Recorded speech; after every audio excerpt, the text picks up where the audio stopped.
ამ ფილმის ცხოვრება ეხლა იწყება აი თქვენთან შეხვედრის შემდეგ და დაიწყებს ეს ფილმი მოგზაურობას თელ საქართველოში. გაიგზავნება ათონზე და გაიგზავნება ყველა მართლმადიდებელ ქვეყანაში და საკმაოდ ბევრი გაეცნობა იმ სიწმინდეებს, იმ ხავსმოდებელ უძველეს ტაძრებს, რომელიც თეთრ წყაროს აქვს. აქ ალბათ შეამჩნიეთ ერთ-ერთ კადრზე სწორედ ის ხატი, რომელიც თეთრ წყაროში დაბრძანდებოდა და აქაურ სიწმინდეებს მოილოცავდა. იმ ხატზე როგორ გაჩნდა მადლმოსილი წვეთები შიგნით, მინის შიგნით როგორ გაჩნდა ეს წვეთები. და მადლობა უფალს, ჩვენ ხო ხშირად სასწაულების მაძიებელი ხალხი ვართ და დაინტერესებული ვართ, რომ რაღაცა სასწაული ვნახოთ. აი სასწაული, რომელიც ჩვენ თვალწინ იყო და აი ასახულია ამ ეკრანზეც, როგორ თავისთავად ჩნდება მინის შიგნით რომ ჩნდება აი ასეთი ცრემლები, ასე ვთქვათ. თვის შეწევნით 15 წელია ეს სტუდია არსებობს და 2000 სკოლაში თამამად შეიძლება ითქვას, რომ მართლმადიდებლური ფილმები შესულია მეუფეო თვის შეწევნით და ვაგრძელებთ ამ კუთხით მუშაობას. ჩვენ გვაქვს გადაღებული 15-მდე ფილმი, ვაგრძელებთ რომ კიდე გადავიღოთ და მე მინდა დიდი მადლობა უთხრა აგერ ქალბატონ გულნაზის და ასევე აგერ დირექტორები გვესწრებიან, რომ თეთრი წყარო ყოველთვის პირველი ეხმაურება ამ საკითხს და ერთ-ერთი მოწინავე მედროშია თუ შეიძლება ითქვას აი ამ მართლმადიდებლური ფილმების თქვათ შეტანით სკოლაში და ზიარებით მოსწავლეების მიმართ. შტაბ-ბეჭდავია, ჩვენ პირადად მე ამ ფილმს მეორედ ვუყურებ. პირველი პრეზენტაციის დროს სამების ეკლესიაში მეც გავხდით დაპატიჟებული ვეღავით ბატონი სასონი. ასეთ საქმეებში ჩემპიონი ყავს, ყოველთვის გვატყობინებს და ჩვენს ვცდილობთ რომ ხარი ძალიან კარგი, არაჩვეულებრივი ადამიანი, ჩვენ ძალიან დიდი ხანია მეგობრობთ, ერთმანეთს ვიცნობთ და ვცდილობთ ხარში დაუდგეთ ბატონ სასონს და ამ პროექტს, რომელიც მართლაც მისასალმებელია.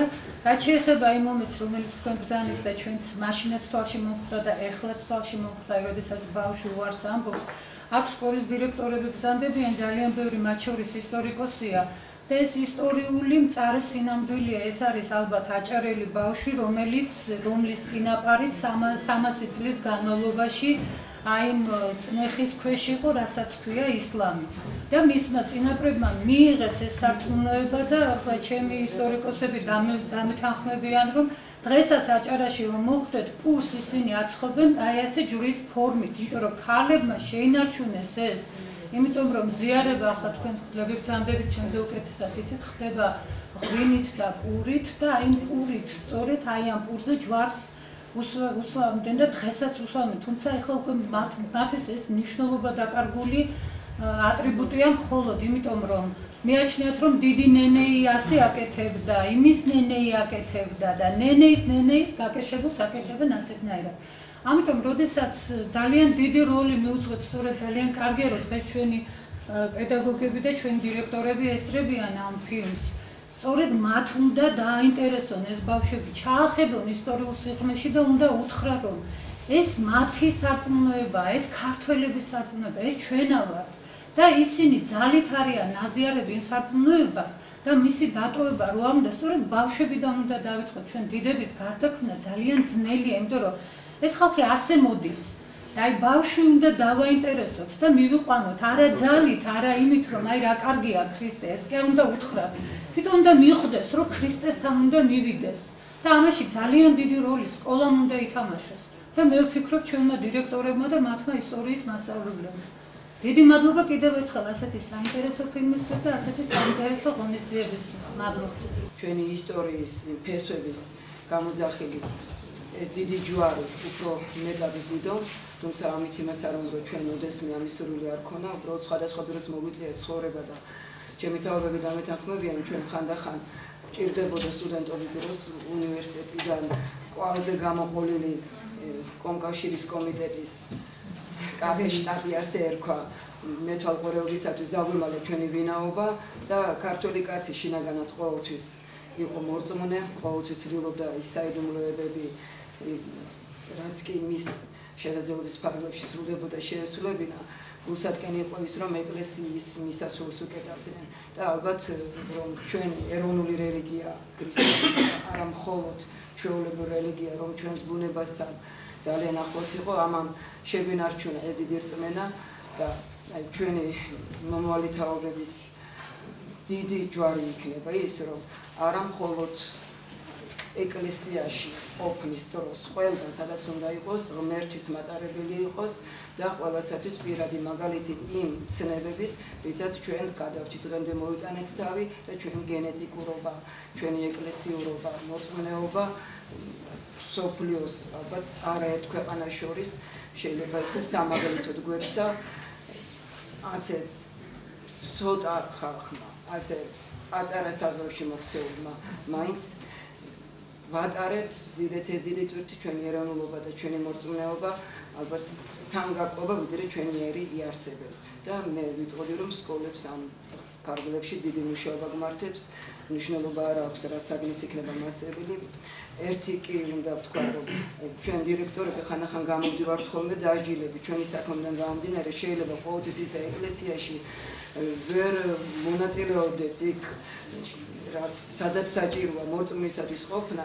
მაგრამ გვერწმუნეთ რომ სულით, გულით, ჩვენი ცხოვრებით, ჩვენი პირადი მაგალითით ყველას მეთქვა ჩვენი აღსაძლებისთვის სენეობის მაგალითები ვიქნებით მორწმუნეობის და ყველაფრის კარგის.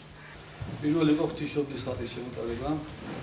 ჩვენ ალბათ ფილმში ნახეთ რომ ძელი ცხოვრების ჯვრის ნაწილი რომელიც იყო თვითონ ხატმა იყო ღვთისმშობლის ხატმა ივანოვის მიტოვებულ ტაძარში, როცა მამები ალაგებდნენ საკურთხეველს გადმოვარდა იქიდან ეს ჯვარი, მაშინ იმდენად არ იყო გაუსუფთავებელი იყო, მე მიართვეს მეუფეს და მეუფემ როცა გაასუფთავა, შემდეგ დაადგინა რომ ეს იყო უფლის ჯვარცმიდან ერთ-ერთი ნასოფლიდან ნაწილი შემოგარგებული.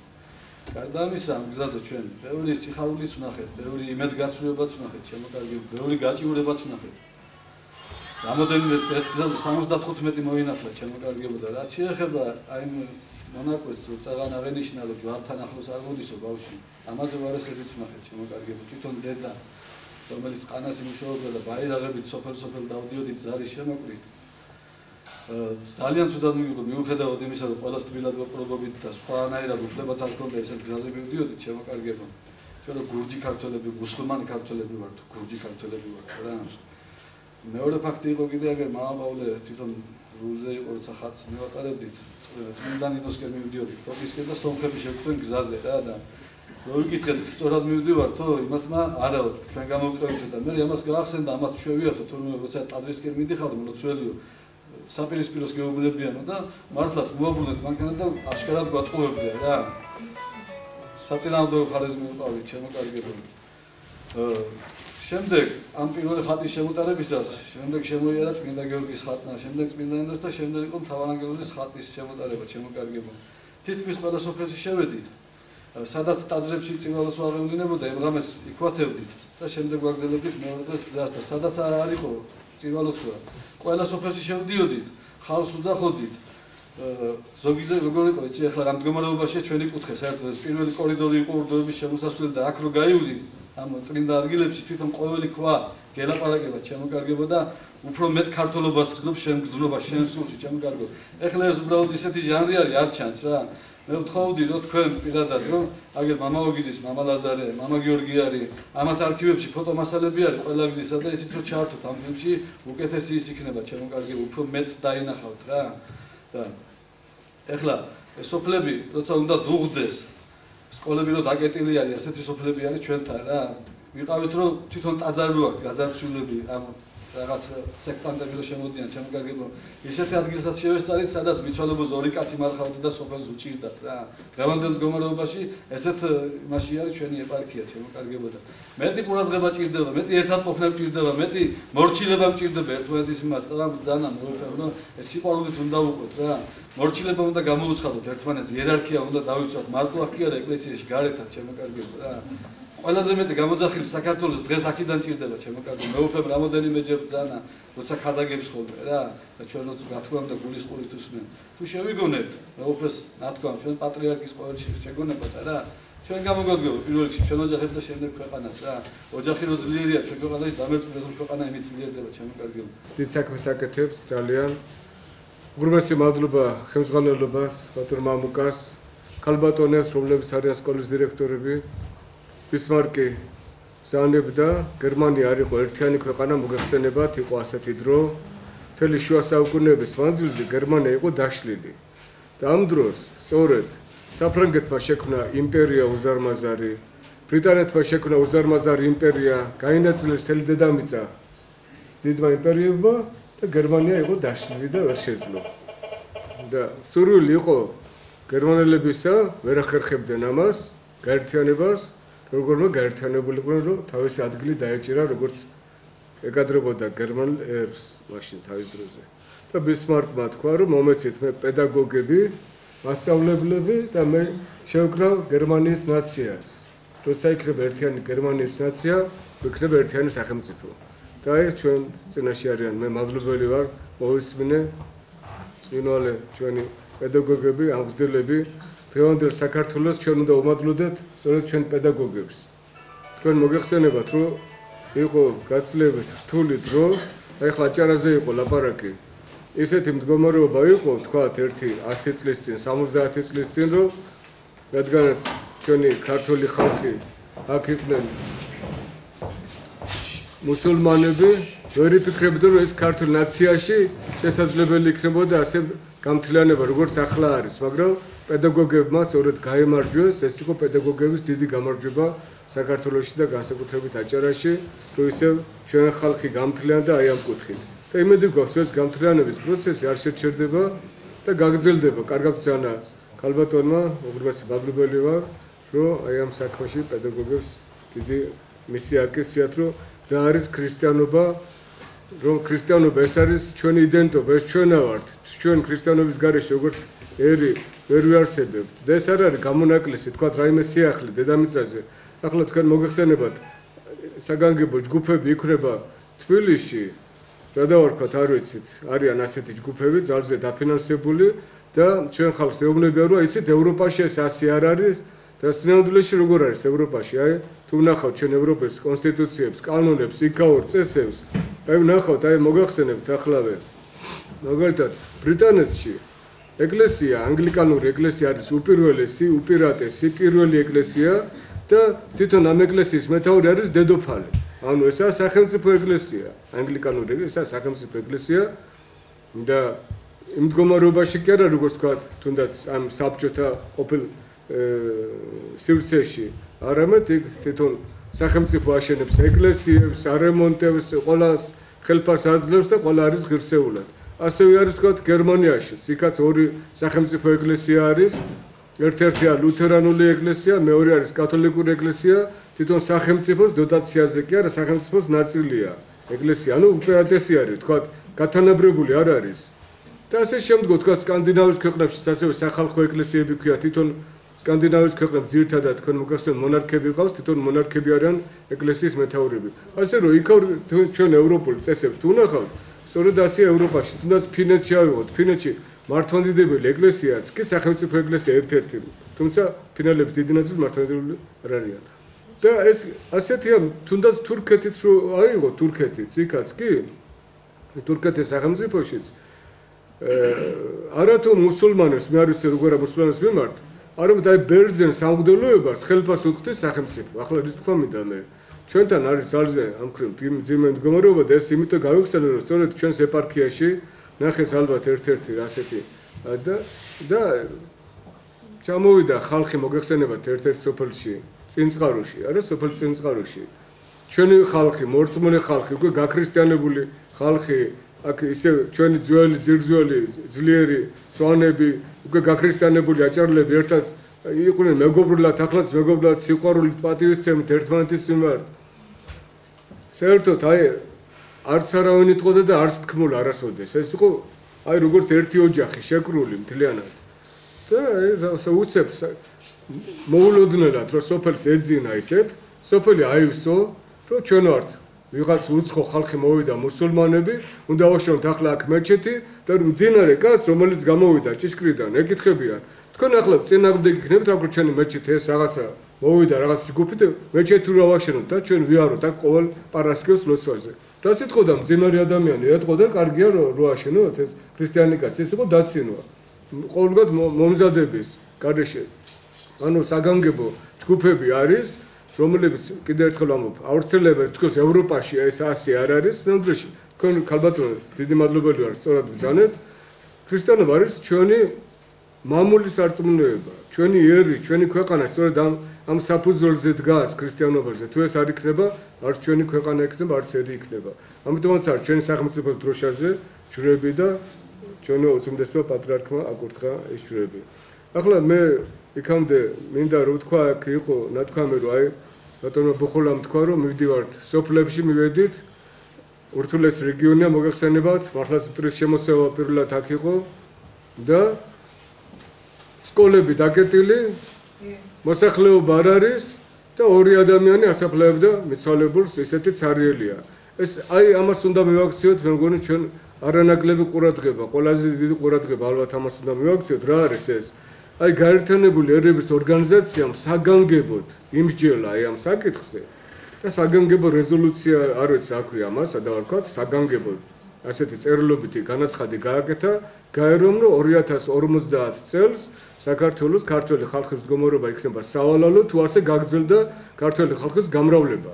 ანუ თუ დღეს არის ვთქვათ ქართველების რაოდენობა 4 მილიონამდე, გაერო ამბობს რომ 2 მილიონით კიდე შემცირდება, ანუ 2050 წელს ქართველების საერთო რაოდენობა შეიძლება ჩამოვიდეს 2 მილიონამდე. ამასობაში იზრდებიან სხვა ერები, თქვენ იცით როგორი არა მარტო საქართველოს, არამედ მთელ მსოფლიოში დიდი ზრდა არის.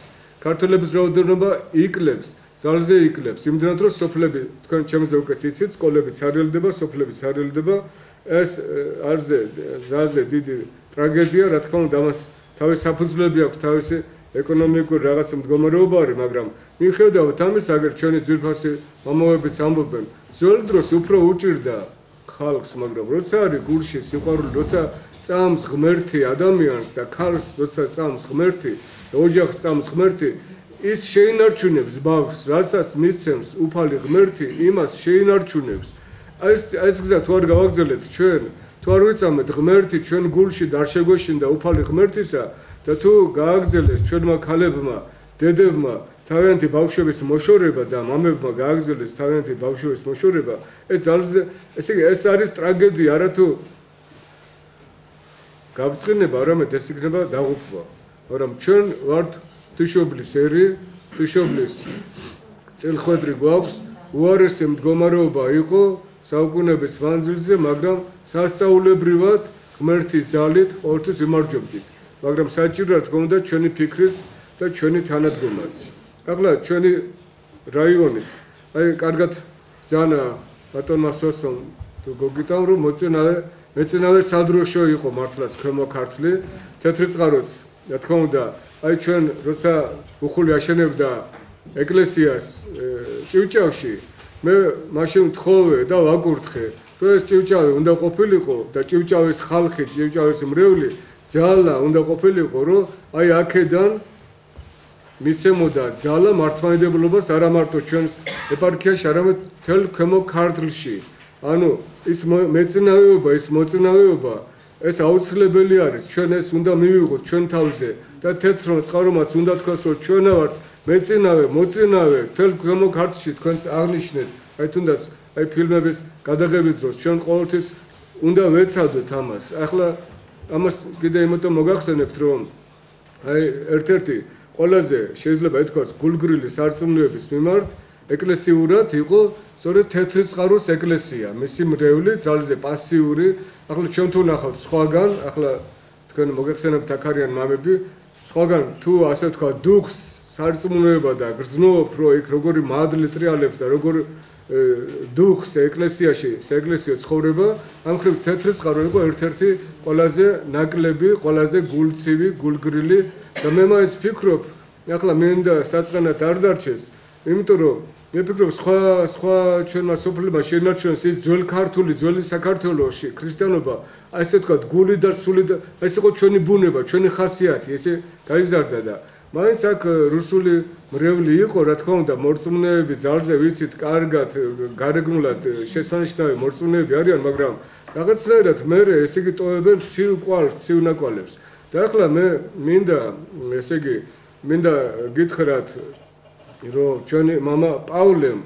ხელში აიღო ეს საქმე რომელიც ახლა არის დიაკონი შესანიშნავად ესე იგი სიცოცხლე ჩაუდგა თეთრი წყაროს ეკლესიას შესანიშნავად არ ვიცი სადავარქვა იმას რესტავრირება თუ რემონტი თუ ესე იგი აღორძინა შეიძლება ითქვას ავაყვა რეზიდენციაც მოაწყო და იქ ახლა უკვე თქვენ შეგიძლიათ სიმრავლეს და ლოცვებს მოусმინოთ გულიანად რომ იქ თუ არ იქნება თეცხაროში ქალაქის ცენტრში ეს მდუღარე სარწმუნოება მეცნიერე სადროშო ქრისტიანობის მიმართ ქრისტიანობის მხრივ ჩვენ ვერ ვიქნებით ქვემო ქართლში ასე რომ მე მინდა მოვუწოდო აქ მას უფრო მეტად მე ვფიქრობ ალბათ თეთრი წყაროს მრევლი არის რომ გვერდში დაუდგეთ мама პავლეს თეთრი წყაროს მოძღვრებს გვერდით დაუდგეთ და როგორმე ვეცადოთ რომ ეს ქრისტიანობა თუნდაც აიყვანოთ თუნდაც ჭივჭავის დონეზე თუნდაც მაგლესის დონეზე თუნდაც აგერ мама გიორგი არის აქ კიდე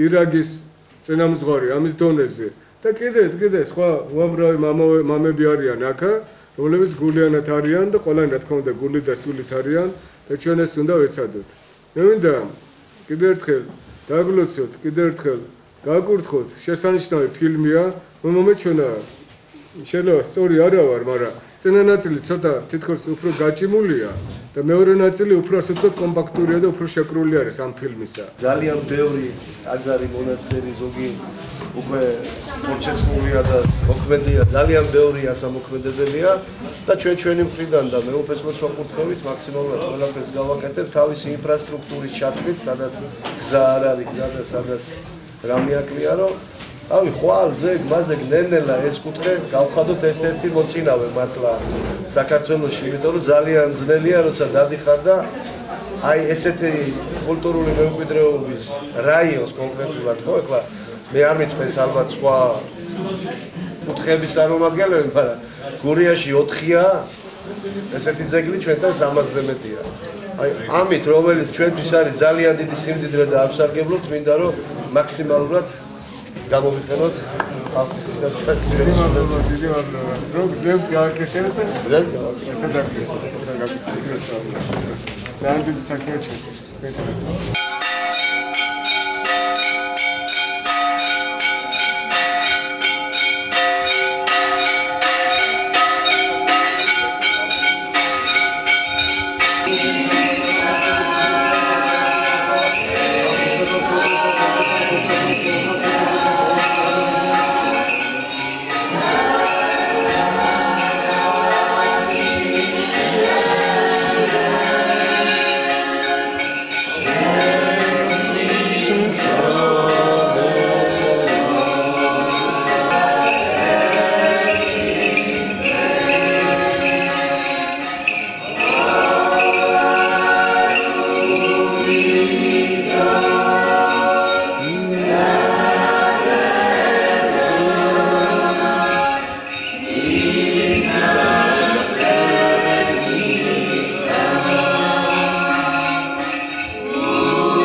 ეს სარწმუნოება არის ჩვენი მაცხოვნებელი სარწმუნოება და ეს ამავე დროს არის ჩვენი წინაპრების, ჩვენი მამების, ჩვენი პაპების სარწმუნოება. უკვე 2000 წელი არის ჩვენი ერი არის მორწმუნე და უფალი ღმერთიც არის მფარველი და ყოვლადწმინდა ღვთისმშობელი არის პატრონი ჩვენი ერისა და ჩვენი ქვეყნისა. აი ეს კუთხე, სადაც ჩვენ ვართ ახლა თეთრი წყარო თქვენიცით არის როგორც აღნიშნა უძველესი ქრისტიანული რეგიონი, მრავალი ეკლესია იყო აქ, ახლაც არის უამრავი ნაშთი არის.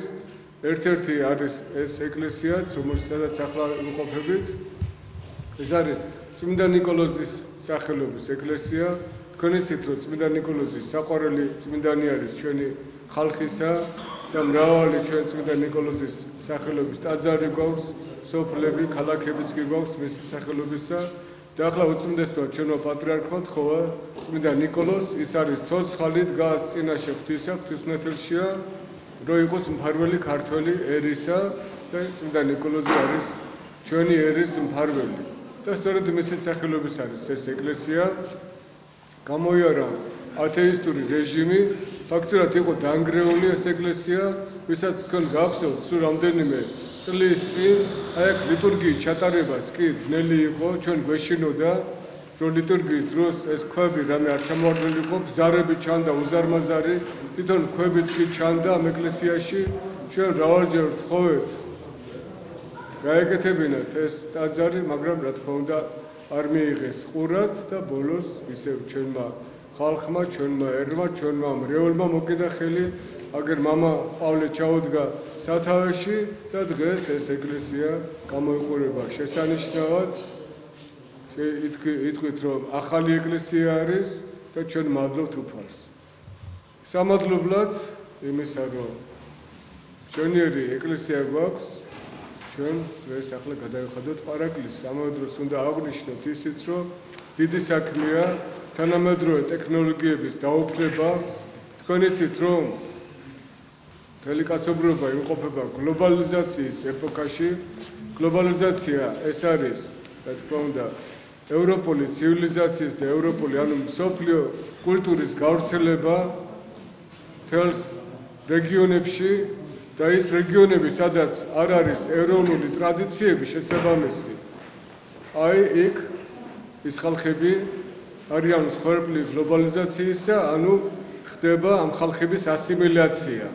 ანუ სადაც არ არის ადგილობრივი კულტურა, თანამედროვე კულტურა, იქ ხდება ასიმილაცია ხალხებისა, თქვათ, რაც ნიშნავს ეს, თქვათ, აფრიკაში არის სხვადასხვა ტომები, მათ ვერ მოახერხეს რაიმე საერთო სახელმწიფო და კულტურის ენის შექმნა, ამიტომაც ისინი ითვისებენ სხვა ენას, სხვა ცივილიზაციის ენას და ამ სხვა ენაზე ზდიან თავიანთ შვილებს, თავიანთ ბავშვებს და ითვისებენ და იღებენ მსოფლიო კულტურას და ცივილიზაციას სხვა უცხო ენით და ხდება მათი ასიმილირება, ანუ მათი გაქრობა დედამიწიდან.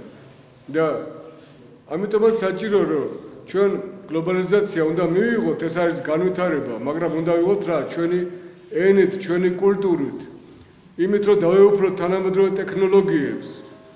და ერთ-ერთი არის სწორედ ის, რომ აგერ გუთანი მოღვაწეობს, იღწვის და მრავალ ფილმებს აკეთებს, რომელიც საჭირო არის ჩვენი ხალხისთვის, ჩვენი ერისთვის, რომ კიდევ უფრო გამძლავრდეს და გაძლიერდეს ჩვენში ეროვნული თვითშემეძლება, ეროვნული იდენტობა და არა მარტო ეს საკმარისი არ არის, არამედ ჩვენ რომ წავიდეთ მსოფლიო კაცობრიობის ცივილიზაციის და განვითარების გზით და დავდგეთ დიდი ერების გვერდით, როგორც ღირსეული ერი, კულტურული ერი და ქართველი ერი. აი ამ კუთხით უნდა დავდგეთ ჩვენ სხვა ერების გვერდით, ამიტომაც მე ვლოცავ გუთანს განსაკუთრებით მის ხელმძღვანელებს, მის მეთაურებს, დიდ საქმეს აკეთებენ და განსაკუთრებით რომ მათ ორბიტაში მოექცა ჩვენი ეპარქია, ჩვენი რაიონის.